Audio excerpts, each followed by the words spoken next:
Machiavel disait, les hommes oublient plus facilement la mort de leur père que la perte de leur patrimoine. Autrement dit, les émotions gouvernent les êtres humains plus que la raison. Et quand tu comprends comment ces émotions fonctionnent, tu tiens le levier du pouvoir.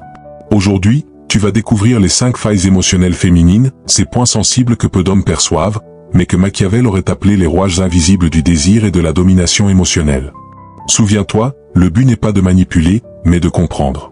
Car celui qui comprend la nature d'une femme, maîtrise la sienne.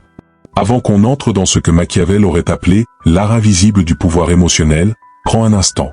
Si tu cherches à comprendre l'esprit humain plus profondément que la plupart, si tu veux maîtriser les dynamiques que d'autres subissent sans les voir venir, abonne-toi dès maintenant. Chaque vidéo ici n'est pas un simple contenu, c'est une pièce du puzzle que peu d'hommes réussiront à assembler. Alors reste attentif, car ce que tu vas découvrir maintenant ne se lit pas seulement, ça se ressent. 1. L'addiction à la validation. Machiavel disait, celui qui veut être obéi doit savoir commander. Mais commander, c'est d'abord comprendre la nature de ceux que l'on veut influencer. Et dans ce jeu silencieux entre les hommes et les femmes, peu réalisent que la validation est la plus douce et la plus dangereuse des dépendances. La validation agit comme une drogue lente, invisible. Elle pénètre sans violence, mais altère profondément. Chez une femme, elle se manifeste par un besoin constant d'être perçue, reconnue, admirée. Chaque compliment agit comme une microdose chimique. Le cerveau sécrète de la dopamine, cette même substance qui alimente les addictions les plus puissantes. Et comme toute drogue, plus la dose est fréquente, plus l'effet diminue. C'est là que la majorité des hommes échouent. Ils pensent que plus ils donneront d'attention, plus ils seront aimés. Mais dans la réalité, plus ils en donnent, moins ils existent. Les femmes s'habituent à la validation comme un organisme s'habitue à un excès de sucre. Au début, c'est euphorique. Puis, ça devient fade, banal, attendu. Le compliment perd sa saveur, l'attention perd sa valeur. Et celui qui, au départ, voulait séduire finit par supplier. Le stratège, lui, agit autrement. Il comprend que l'âme humaine réagit davantage à la privation qu'à l'abondance. Il sait que la rareté crée l'attention, et que l'attention nourrit le désir. Machiavel écrivait, les hommes oublient plus vite la mort de leur père que la perte de leur patrimoine. Traduit cette vérité dans la sphère émotionnelle, les femmes oublient plus vite un compliment qu'elles ont reçu qu'un compliment qu'elles attendaient et n'ont jamais eu. L'homme moyen veut combler. L'homme rare veut marquer. Et ce qui marque, ce n'est pas ce qu'on donne, c'est ce qu'on retient. Le pouvoir se cache dans la mesure. Trop de validation, et tu deviens transparent. Trop peu, et tu deviens froid. Mais si tu doses avec intelligence, tu deviens une énigme, une source d'émotion qu'elle ne peut pas prévoir, mais qu'elle recherche sans cesse. Pense à la validation comme une monnaie d'échange psychologique. Chaque compliment est un dépôt dans son esprit. Chaque moment d'indifférence, un retrait subtil. La plupart des hommes font des dépôts massifs sans jamais équilibrer le compte. Le stratège, lui, maintient un équilibre dynamique. Donner, retirer, donner à nouveau, jusqu'à créer une tension constante. Mais attention, ce n'est pas une manipulation si ton intention n'est pas de blesser. C'est une forme d'intelligence émotionnelle. Tu ne joues pas avec elle, tu comprends comment elle fonctionne. Quand tu la complimentes, sois spécifique. Ne dis pas « tu es belle ». Dis plutôt « il y a quelque chose dans ta manière de regarder quand tu réfléchis, on dirait que le monde s'arrête ». Un compliment précis pénètre l'esprit. Il vit plus longtemps, car il révèle que tu observes vraiment. Un homme qui voit les détails d'une femme devient irrésistible, car il lui renvoie une image d'elle-même qu'elle n'avait pas encore découverte. Mais ne le fais pas tout le temps. Le pouvoir du mot vient du silence qui le précède. Quand tu retires la validation, quelque chose d'étrange se produit, elle cherche à la provoquer. Elle devient attentive à toi. Elle cherche ton regard, ton approbation, ton énergie. Et plus elle cherche, plus son esprit s'attache. Tu n'as rien fait, sinon comprendre un principe vieux comme le monde, le manque crée le mouvement. Machiavel aurait appelé cela une guerre douce, une guerre où tu ne combats pas par la force, mais par la compréhension. La validation est ta ressource, ton or psychologique. Ne la distribue pas comme un mendiant émotionnel. Gère-la comme un prince gérerait ses richesses, avec stratégie, patience et discernement. Rappelle-toi, une femme ne se lie pas à celui qui la flatte, mais à celui qui la perturbe. C'est l'incertitude qui la captive, pas la certitude. Et c'est là que la véritable maîtrise commence, dans cette fine ligne entre le don et le retrait, entre la lumière et l'ombre. Car derrière cette addiction à la validation, se cache une vérité plus profonde encore. Ce n'est pas seulement la reconnaissance qu'elle désire, c'est l'émotion qu'elle ressent en l'attendant. Et si tu comprends cela, tu es prêt à explorer la faille suivante, celle où l'attention devient un art, le paradoxe de l'incertitude. 2. Le paradoxe de l'incertitude. Machiavel écrivait, les hommes en général jugent plus par les yeux que par les mains, car il appartient à chacun de voir, mais à peu de comprendre.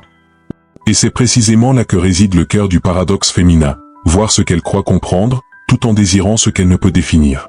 Les femmes disent vouloir la stabilité, la prévisibilité, la sécurité. Mais si tu observes vraiment, tu remarqueras que leur esprit s'enflamme dans l'incertitude, que leur cœur bat plus fort dans le mystère. Ce n'est pas de la contradiction, c'est une tension naturelle entre la raison et le désir. L'une veut la paix, l'autre veut le feu. L'effet Zeigarnik l'explique, l'esprit humain reste accroché à ce qui est inachevé, aux questions sans réponse, aux histoires suspendues. Ce qui est complet s'oublie, ce qui reste ouvert obsède. C'est pourquoi, dans le jeu de la séduction, le plus grand piège est la clarté totale. La femme qui sait tout de toi finit par ne plus penser à toi. Sois une énigme subtile, pas un mystère forcé. Ne mens pas, ne joue pas, mais ne te livre jamais entièrement. Révèle-toi par fragments. Laisse-la découvrir, supposer, imaginer. Chaque non-dit devient une promesse silencieuse, chaque silence une invitation à chercher plus loin. Machiavel aurait dit, un prince avisé doit toujours dissimuler ses intentions. Ce n'est pas de la manipulation, c'est une forme d'art. Tu apprends à rythmer ton dévoilement, comme un peintre qui laisse volontairement certaines zones de sa toile dans l'ombre, pour que le spectateur s'y perde un peu. Les femmes ne tombent pas amoureuses des évidences. Elles tombent amoureuses des mystères qu'elles croient pouvoir résoudre. Elles cherchent un homme qu'elles ne peuvent pas entièrement prévoir, car c'est cette imprévisibilité qui leur rappelle qu'il est vivant, libre, réel. Regarde les relations qui s'éteignent, ce n'est jamais par manque d'amour, mais par excès de certitude. Quand tout devient connu, tout devient monotone. Le feu du désir s'étouffe dans la routine. Et ce n'est pas un hasard si, après une période de stabilité totale, certaines femmes provoquent des disputes, des silences, des tests. Elles cherchent inconsciemment à réintroduire le doute. Parce que sans ce léger chaos, elles ne ressentent plus rien. Tu veux la captiver? Ne sois pas celui qui lui donne toutes les réponses. Sois celui qui lui pose les questions qu'elle n'avait jamais imaginé se poser. Quand elle te demande ce que tu fais, ne réponds pas mécaniquement. Dis simplement, des choses qui me rapprochent un peu plus de ce que je veux devenir. Elle ne comprendra pas entièrement, mais elle pensera à cette phrase pendant des heures. Ce n'est pas une ruse, c'est un langage. Le langage de la profondeur et du contrôle émotionnel. L'incertitude bien dosée crée la tension. Et la tension crée l'attachement. Car une femme ne s'attache pas à ce qu'elle comprend, mais à ce qu'elle ressent sans pouvoir l'expliquer. Elle se rappellera de toi non pas pour ce que tu as dit, mais pour les zones d'ombre que tu as laissées dans son esprit. Machiavel aurait vu dans cette dynamique une loi du pouvoir, les hommes doivent être caressés ou écrasés. Dans les émotions, c'est la même chose, il faut susciter une réaction forte, pas tiède. Et rien n'est plus fort que l'ambiguïté calculée. Ne deviens pas son livre. Deviens son énigme. Laisse-la lire des pages, mais jamais le dernier chapitre. Fais-lui croire qu'elle te découvre, alors qu'en réalité, tu choisis ce qu'elle voit. Car le vrai pouvoir n'est pas dans la révélation, mais dans la maîtrise du rythme de cette révélation. Et dans ce rythme précis, le désir se nourrit, s'étire, s'intensifie. Le mystère n'est pas une façade, il est une stratégie émotionnelle. C'est le souffle que tu retiens juste avant le mot, le regard que tu détournes juste avant qu'elle ne s'y perde. Tu veux être inoubliable? Ne lui donne pas la tranquillité. Donne-lui le vertige du doute. Fais-la osciller entre la certitude de t'avoir et la peur de te perdre. C'est là, dans cet équilibre fragile, que naît la fascination. Et à mesure que tu comprends cette tension, tu approches d'un pouvoir encore plus profond, celui qui ne vient plus de ce qu'elle pense de toi, mais de la manière dont elle se perçoit à travers toi. Et c'est précisément à ce point que s'ouvre la faille suivante, l'instinct de compétition. 3. L'instinct de compétition. Machiavel disait, les hommes oublient plus vite la mort de leur père que la perte de leur fortune. Et cette phrase, si tu la traduis dans le langage du désir, révèle une vérité crue, l'humain attache plus de valeur à ce qui semble convoité qu'à ce qui lui est offert. Chez la femme, cette logique se manifeste par un réflexe profondément ancré, l'instinct de compétition émotionnelle. Ce n'est pas un caprice, c'est un mécanisme millénaire. Dans les temps anciens, les femmes choisissaient les hommes les plus désirés non par vanité, mais par survie. Celui que d'autres femmes voulaient était perçu comme fort, stable, capable de protéger et d'attirer les ressources. Ce code ancien n'a pas disparu, il s'est simplement raffiné. Aujourd'hui encore, quand une femme voit d'autres femmes t'accorder de l'attention, son inconscient réagit avant même qu'elle ne comprenne pourquoi. Son esprit envoie un signal silencieux, cet homme a de la valeur. Et plus tu sembles désiré, plus elle ressent le besoin de se distinguer pour te posséder. C'est le feu de la comparaison, la tension du territoire. Machiavel aurait appelé cela la psychologie de la rareté. Ce qui est rare suscite la convoitise, ce qui est trop disponible perd sa valeur. Mais cette faille, aussi puissante soit-elle, demande une précision d'orfèvre. Trop l'utiliser, et tu deviens un provocateur creux. Mal la comprendre, et tu glisses dans la manipulation. C'est une arme subtile, elle doit être visible, mais jamais exhibée. Tu n'as pas besoin de flirter ouvertement avec d'autres femmes. Il suffit que ton énergie le suggère, que ton comportement, ton attitude, ta prestance montrent que tu es naturellement apprécié, naturellement recherché. La rareté n'a rien à voir avec le nombre de femmes autour de toi, elle réside dans ton indépendance émotionnelle. Un homme rare, c'est un homme dont la présence n'est pas acquise. Machiavel disait, fais en sorte que les autres dépendent de toi, et tu ne dépendras jamais d'eux. Dans ce jeu subtil, ce principe prend tout son sens. Fais en sorte qu'elle ressente que tu es un homme que d'autres veulent, mais qui, lui, ne dépend de personne. L'important n'est pas de susciter la jalousie, mais de déclencher la perception de valeur. La jalousie blesse, la perception attire. Quand tu entres dans une pièce, sois celui qui n'a rien à prouver, mais dont la présence impose naturellement le respect. C'est ce calme intérieur, ce sentiment de maîtrise, cette légèreté dans le regard qui suscite le magnétisme. Tu veux être désiré? Ne cours pas après l'attention. Fais en sorte que l'attention te cherche. La différence est subtile, mais elle change tout. Quand une femme ressent qu'un homme ne cherche pas à être validé, qu'il vit dans un monde qui lui appartient, qu'il attire sans effort, elle veut en faire partie. Elle veut être celle qui a réussi à attirer ce que d'autres n'ont fait qu'admirer. Son désir devient alors une forme de conquête. Mais souviens-toi, la compétition féminine est une lame à double tranchant. Mal dosée, elle crée l'insécurité, bien maîtrisée, elle engendre l'attachement. Si tu montres trop souvent que tu es désiré, elle se méfiera, se fermera, se protégera. Mais si tu laisses subtilement paraître que ton monde attire naturellement les autres, elle cherchera à s'y ancrer plus profondément. C'est là toute la beauté de cette faille.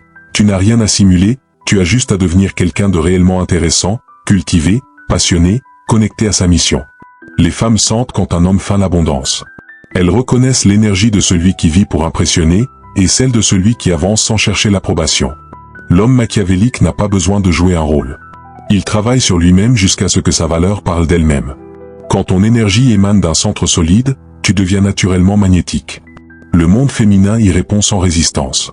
Et plus elle ressent que d'autres pourraient te vouloir, plus elle a peur de te perdre. Cette peur devient désir, et ce désir devient attachement.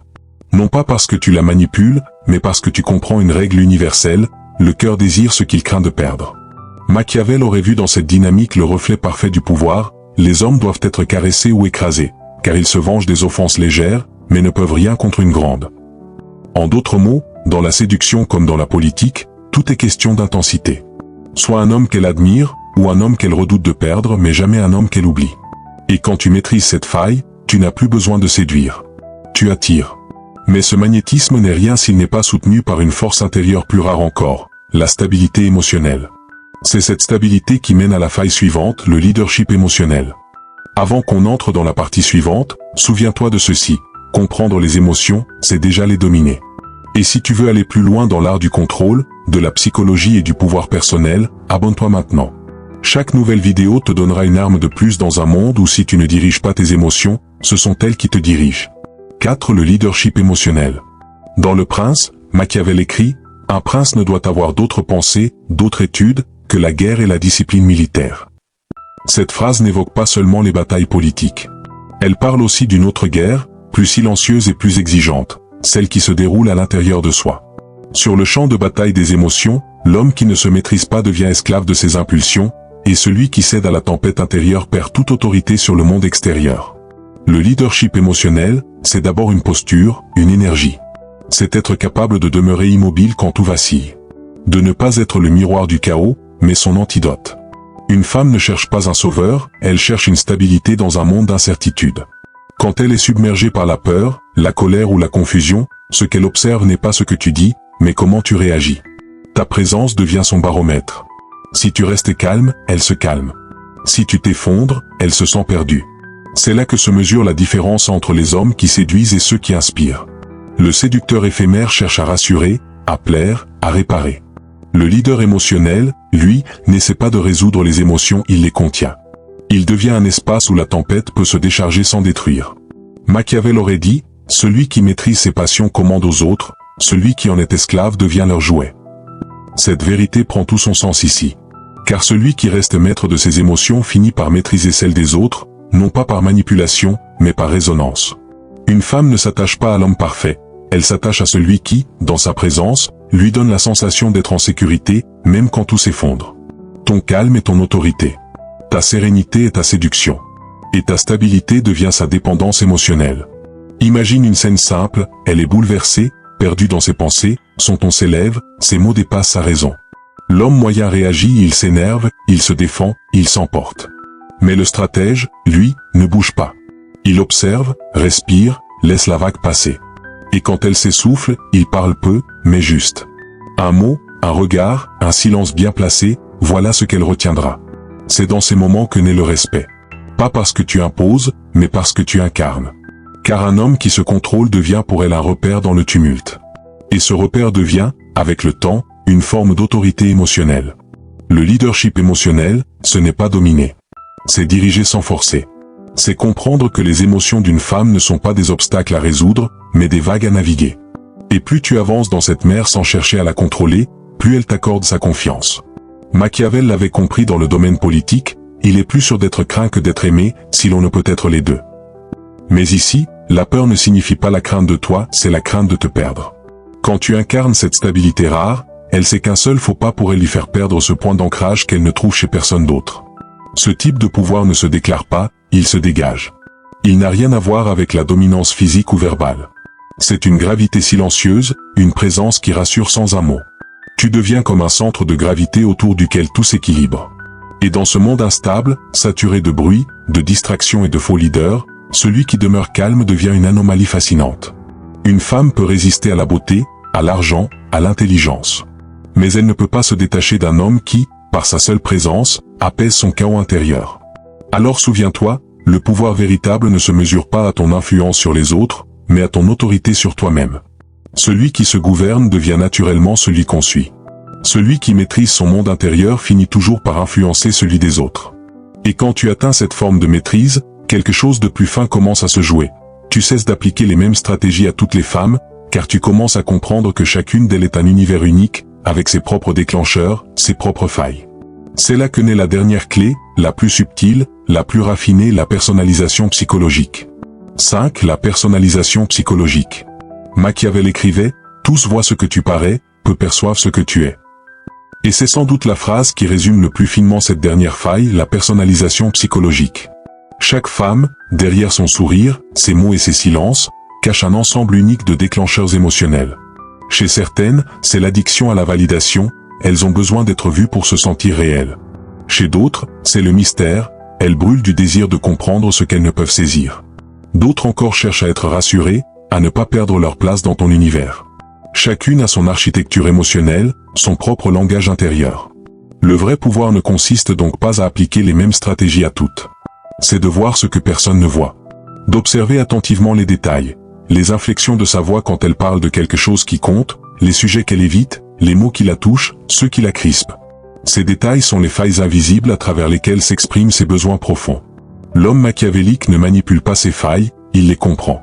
Parce qu'il sait qu'on ne domine jamais durablement ce qu'on ne respecte pas. Et c'est là que réside toute la nuance. La compréhension donne le pouvoir, mais la sagesse empêche l'abus. Machiavel écrivait aussi, « Celui qui trompe trouvera toujours quelqu'un qui se laissera tromper ». Mais dans le domaine émotionnel, celui qui manipule finit toujours par devenir dépendant de ses propres jeux. Il ne contrôle plus, il réagit. Le stratège, lui, agit avec conscience. Il adapte, il s'ajuste, il observe sans juger. La personnalisation psychologique, c'est donc la capacité à ajuster ton approche à la nature émotionnelle de la femme que tu as en face de toi. Si elle est dépendante de la validation, apprends à donner avec parcimonie. Fais-lui ressentir que ton approbation n'est pas un dû, mais un privilège. Si elle se nourrit d'incertitude, garde une part de mystère, de silence, d'inattendu. Ne la rassure pas trop vite, laisse-la vibrer dans cette tension qui la fait te désirer davantage. Si elle est marquée par la peur de la perte, montre-lui ton engagement à travers tes actes, pas par des promesses. Ce que tu fais ici, c'est lire son âme à travers son comportement. Tu deviens un observateur lucide du théâtre émotionnel qui se joue devant toi. Et comme Machiavel face au prince, tu apprends à décoder les motivations derrière les masques. Mais attention, ce pouvoir-là est dangereux. Parce qu'il éveille en toi la tentation du contrôle. Et c'est précisément là que beaucoup tombent, ils transforment la compréhension en domination. Ils utilisent la connaissance de l'autre pour le plier à leur volonté. Et ce faisant, ils cessent d'être des stratèges pour devenir des esclaves de leur propre jeu. Le vrai stratège, lui, comprend sans exploiter. Il utilise cette conscience pour créer un lien plus profond, plus authentique. Car la véritable influence ne vient pas de la manipulation, mais de la justesse. Quand tu comprends ce que l'autre ressent avant même qu'elle ne l'exprime, tu entres dans un territoire où la confiance devient naturelle. C'est dans cette clarté tranquille que naît la véritable autorité émotionnelle, celle qui ne s'impose pas, mais s'imprime. Celle qui ne force pas, mais marque. Celle qui ne blesse pas, mais élève. Tu veux savoir si tu maîtrises cette faille? Observe la manière dont une femme agit quand elle est avec toi. Est-elle sur la défensive ou vulnérable? Se ferme-t-elle ou se dévoile-t-elle sans peur? Un homme qui comprend profondément une femme ne la contrôle pas, il la libère d'elle-même. Et c'est là que Machiavel prend tout son sens. Son enseignement n'a jamais été d'écraser, mais de comprendre le mouvement du pouvoir et de l'utiliser sans s'y perdre. Le pouvoir sans conscience devient destruction, la conscience sans pouvoir devient faiblesse. Mais la combinaison des deux crée la maîtrise. Et c'est précisément ce que cette cinquième faille t'enseigne, le véritable pouvoir, c'est la compréhension. Car celui qui comprend, règne sans forcer. Il n'a plus besoin d'imposer, sa seule présence suffit. Tu vois maintenant que les failles émotionnelles ne sont pas des armes, mais des révélateurs. Elles te montrent comment la psyché humaine fonctionne, comment le désir, la peur et le besoin d'amour s'entrelacent. Et quand tu les comprends, non pour dominer, mais pour créer, tu deviens ce que Machiavel aurait appelé un prince de l'esprit. Et à ce stade, il n'y a plus de jeu. Plus de stratégie, plus de masques. Il ne reste qu'une vérité simple et froide, le pouvoir appartient à celui qui se connaît et qui comprend les autres sans jamais cesser de se maîtriser.